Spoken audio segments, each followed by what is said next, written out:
कोणावर येऊ नये। आज त्याच्या कुटुंबात त्याच्या घरात जी परिस्थिती आहे तीच परिस्थिती आमच्यावर।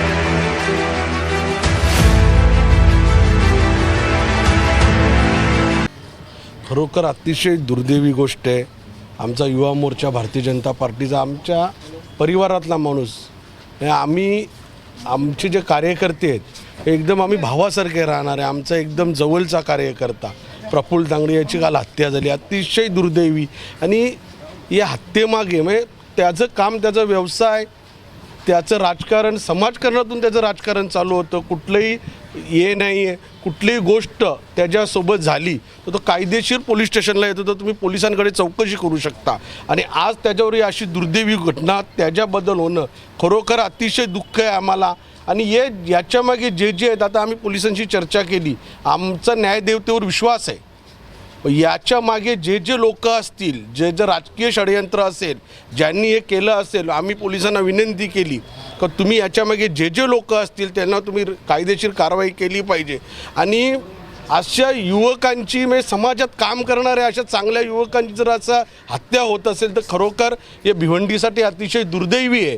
कुठल्याही आपण समाजात किंवा राजकारणात काम करत असताना ही वेळ कोणावरही येऊ नये। आज त्याच्या कुटुंबात त्याच्या घरात जी परिस्थिती आहे तीच परिस्थिती आमच्यावर ओढवली आहे।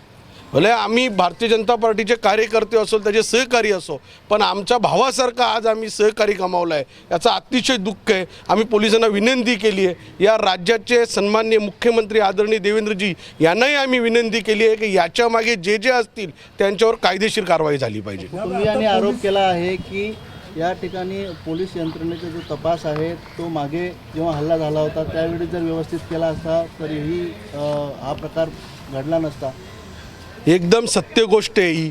तर त्याच्यावर जेव्हा हल्ला झाला, त्याच्या भावावर हल्ला झाला, ज्यांनी हल्ला केला त्या हल्लेखोरांची नावं त्यांनी पोलिसांना दिलेली आहे। ते राजकीय दबावापोटी त्यांच्यावर कुठलीही कारवाई झाली नाही, त्याच्यामुळे आज हा प्रकार झाला। पण मी आता पोलिसांशी बोललो, त्यांना मी विनंती केली का तुम्ही मागचा पूर्ण रेकॉर्ड काढा।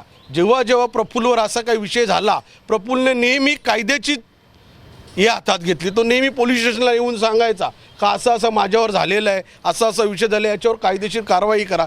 त्यांनी नेहमी कायद्याचाच विषय हातात घेतला। त्यांनी कुठल्याही गुंड प्रवृत्तीमध्ये न जाता आपल्या पोलिसांवर त्यांनी विश्वास ठेवला। पण आज दुर्दैवाने त्याच्यावर ही घटना घडली। त्याच्या कुटुंबाला परमेश्वराला मी विनंती करतो, आमच्यासहित त्याच्या कुटुंबाला शक्ती देव। हे दुःख कसं पेळवलं जाईल हेच आम्हाला आज समजत नाही।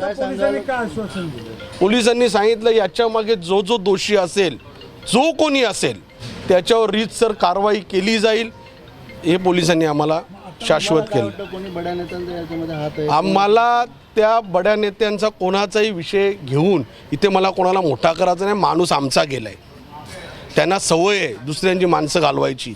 आम्हाला कोणत्याही प्रकरणात कोणाचंही नाव गोवण्याचं आहे। आमच्या वडिलांनी किंवा आमच्या पक्षाने आमच्यावर हे संस्कार केले नाही।